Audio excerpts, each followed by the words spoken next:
Hello सा खमा घनी and welcome back to my new vlog. और कैसे हैं आप सब? आई होप सब ठीक होंगे, स्वस्थ होंगे, अच्छे होंगे।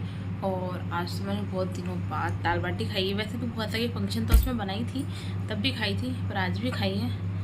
पर मैं आज ना 2 बार खा चुकी हूँ और मुझे वो मज़ा ही नहीं आ रहा खाने में। क्योंकि दाल बाटी का मतलब है रवि, मतलब कि उसके साथ में बैठ के ना हमेशा मोस्टली उसको बहुत फेवरेट है और उसके साथ में बैठ के मैंने हमेशा खाई है। और वो हमेशा बोलता है बकवास बनाई है, ख़राब बनाई है, इससे अच्छा तो बनाती ही नहीं। ये डायलॉग पता नहीं क्यों ये सुन सुन के ही खपाती है क्या। तो दूसरी चीज़ ये है कि अकेले बिल्कुल नहीं भाती, कोई सी भी चीज़ नहीं भाती। रिद्धि के पापा होते हैं तो मैं उनके साथ बैठ के खाना खाती हूँ, अकेले पेट ही नहीं भरता, चाहे कितना ही बेस्ट से बेस्ट खाना दे दो आप। और फिर रिद्धि की बुआसा होती हैं तो मैं उनके साथ में बैठ के खाती हूँ। पीहर जाती हूँ तो भाई के साथ में बैठ के खाती हूँ, रवि के साथ में, नहीं तो भाभीसा के साथ में मैं खा लेती हूँ। पर मैं अकेली नहीं खाती, या फिर चेतन के साथ में खाती हूँ, हमेशा किसी न किसी के साथ में खाती हूँ। अकेले बिल्कुल भी नहीं भाता है वही खाना। अब मेरी बेटी कितनी जल्दी बड़ी होगी, वो मेरे साथ खाना खाना स्टार्ट करेगी तो मेरे जाकर थोड़ा सुकून मिलेगा कि मेरे को पेट भर के मैं खाना खा सकती हूँ। क्योंकि कितना ही बेस्ट खाना दे दो पेट ही नहीं भरता, सुकून जो है ना वो नहीं मिलता। क्योंकि हम जब छोटे थे ना बचपन से, तब से हमारी आदत थी पापा के साथ खाने की। फिर पापा के डायबिटीज़ हो गई तो, पर हम लोग थोड़े बड़े हो गए थे तो हम लोग फिर साथ में बैठ के खाने लग गए, मैं मेरा भाई हम साथ में बैठ खाने लग गए। तब वो इसी आदत है कि बस अकेले नहीं खाया जाता, अकेले भाता ही नहीं है, साथ में जो चाहिए तो वो है। और अभी थोड़ी धूप हो रही है, नहीं तो मैं ऊपर छत पे जाती।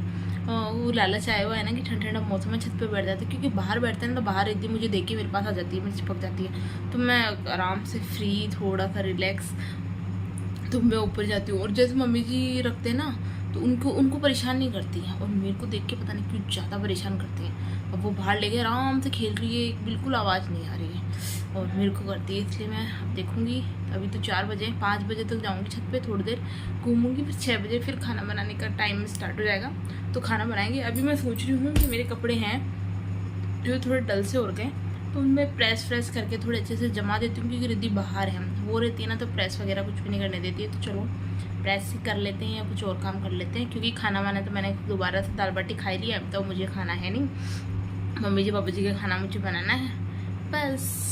तो ये मुझे किसी ने बताया था कि तवे पे दूध को बिल्कुल जला दो, फिर जल जाए ना उसको बच्चों को चटा दो तो बच्चे के दूध की नज़र होती है ना उतर जाती है। तो मैं रिद्धि की वही नज़र उतार रही हूँ। हम कोई चीज़ माने ना माने, पर बच्चों के मामले में मानना पड़ता है। उसमें रिद्धि की जब भी नज़र वगैरह उतारती हूँ ना, उतारते बहुत असर आता है, बहुत ज़्यादा आता है। ये पहले भी इसने ना दूध वगैरह कुछ भी खाना पीना बंद कर दिया था।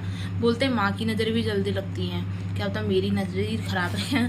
तो फिर इसलिए फिर मेरे बुआसा ने मुझे बताया था कि ऐसे दूध जला के और फिर उसको चटा देना, वो खाने पीना। उसने ना हफ्ते भर आराम से खाया है, अब 3-4 दिन हो गए वो बिल्कुल भी ऊपर का ना खाना खा रही है, ना दूध पी रही है, ना पानी भी नहीं ले रही है, सिर्फ मेरे पे ही डिपेंड है वो। तो अब मैं वापस ट्राई करती हूँ, सोचती हूँ आज मंगलवार है, मंगलवार शनिवार को राई लूण या नज़र उतारना है ना, बिल्कुल परफेक्ट होता है शाम के 6 बजे के बाद में। तो आज सोचती हूँ राई लूण भी उसके करूँगी, नज़र उतारूँगी, देखिए कोई असर आता है तो उसके। मैं प्रेस कर रही हूँ ना, ये कपड़े मेरी सगाई के टाइम के हैं। देखो उस टाइम पे ना मेरे मम्मी है ना बिल्कुल ढीले ढीले, सब मम्मी ने सिले तो बिल्कुल क्या ढीले ढीले सिल दिए। मम्मी को ये लगा कि शादी के बाद चमड़ी की धूनी लाग गए है, जो मोटी हुए है, यहाँ कोई खिबत है तो चमड़ी की धूनी लाकर मोटी हुआ है। पर मैं कभी मोटी हुई नहीं, प्रेगनेंसी के बाद भी मैं पतली हो गई वापस। तो ये सारे मेरे मोटे हैं, बहुत ढीले ढीले हैं, तो मैं बाहर से सिलवाती हूँ। वैसे मम्मी के पास भी टाइम नहीं रहता, क्योंकि ना अब मैं अकेली तो हूँ नहीं कि जिसके लिए मम्मी को सिलना है, छोटी सिस्टर भी है तो फिर वो भी बाहर से सिलवाती है, तो फिर मैं भी बाहर से सिलवा लेती हूँ। कि मम्मी की अब इतना कैपेसिटी है नहीं, काम हमारे बहुत ज़्यादा रहता है। कि आपने मेरे ब्लॉग्स वगैरह में देखा होगा कि मम्मी है ना गाय भैंस भी रखती है और थोड़ी तबीयत भी ऐसे रहती है, तो फिर इतना सब कुछ हो नहीं पाता है। तो इसलिए तो और अकेली भी बहुत ज़्यादा हो जाती है, और उसको फ़ोन का बहुत ज़्यादा क्रेज़ है, तो बस इसीलिए मैं बाहर सिलवाने लग गई। बट मुझे बाहर भी सिलाए हुए ना मुझे पसंद नहीं आते। मुझे ना मेरी सिलाई, सब लोग बोलते हैं तू अच्छा नहीं सिलती, बट मुझे मेरी ही सिलाई अच्छी लगती है। क्योंकि मैं सिर्फ फिटिंग का सिलती हूँ, मैं मेरे अकॉर्डिंग सिलती हूँ। और दूसरों को सिलता है ना, मुझे ऐसा लगता है पूरा ढीला ही पड़ा है, क्योंकि उसकी भी गलती नहीं है, मैं नाप जो देती हूँ वो वैसा ही सिल के देगा। बट मैं ना पतली हो रही हूँ, बहुत ज़्यादा हो गई पहले की बजाय में। अब मैं बहुत ज़्यादा ही पतली हो चुकी हूँ मैं। लोग बोलते जिसके भी पास में जाती हूँ ना, मुझे सब लोग ऐसे बोल रहे हैं कि बहुत ज़्यादा पतली हो गई, बहुत ज़्यादा पतली हो गई। तो अच्छा भी लगता है सुन के कि हाँ चलो पतले हैं, मोटे तो नहीं बोल रहा ना कोई।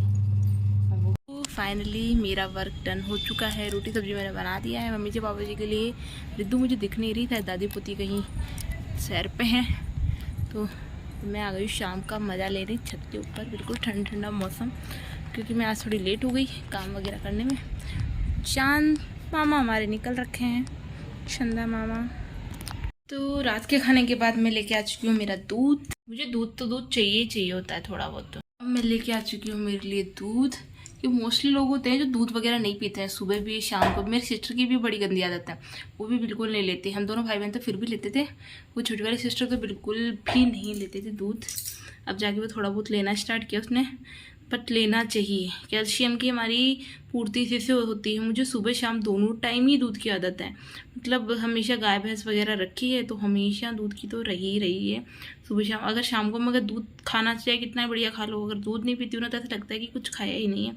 तो आदत जो हो चुकी है ना, मोस्टली सब लोग मुझे बोलते हैं तू चाय बहुत ज़्यादा पीती, तो चाय की आदत है। मुझे चाय की बिल्कुल भी आदत नहीं है। मुझे 1 कप मिले तो मैं संतुष्ट हूँ, 10 भी मिलते हैं तो मैं 10 भी पी लेती हूँ। बट मुझे शाम के टाइम पे तो दूध चाहिए होता है। और मोस्टली मैंने प्रेगनेंसी के टाइम पे बहुत ज़्यादा दूध वगैरह पिया। रिद्धि की डिलीवरी के टाइम पे ना मैंने बहुत दूध पिया। मतलब आप लोग जैसे अजवान सूट वगैरह खाते हो ना, तो अजवान सूट ऐसे भाती नहीं है, तो वो खाती, फिर उसके ऊपर दूध पीती, फिर वो खाती वो दूध। इसलिए मैंने बहुत ज़्यादा दूध पिया उसके टाइम पर।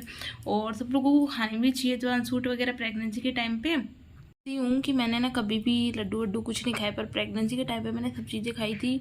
बट मैंने ना मोस्टली ना अवॉइड किया था फ़ोन वगैरह ये चीज़ें, क्योंकि ना मुझे उस टाइम पे बहुत गुस्सा आता था। लोग फ़ोन करते और फिर ये बोलते तू ऐसे मत करना, तू वैसे मत करना। उस टाइम पे जो सीखें दी जाती ना 50, तो उससे मुझे बड़ा गुस्सा आता था। तो इसलिए मैं फ़ोन बहुत कम चलाती थी। मोस्टली मैं सोने रेस्ट करने में काम लेती थी, क्योंकि मेरा सी सेक्शन था तो मुझे रेस्ट का तो मोस्ट था ही, तो इसलिए नहीं लेती थी मैं। हो गया ना। आप लोगों को मेरा ब्लॉग अच्छा लगा हो, तो प्लीज़ लाइक करें, शेयर करें, सब्सक्राइब करें।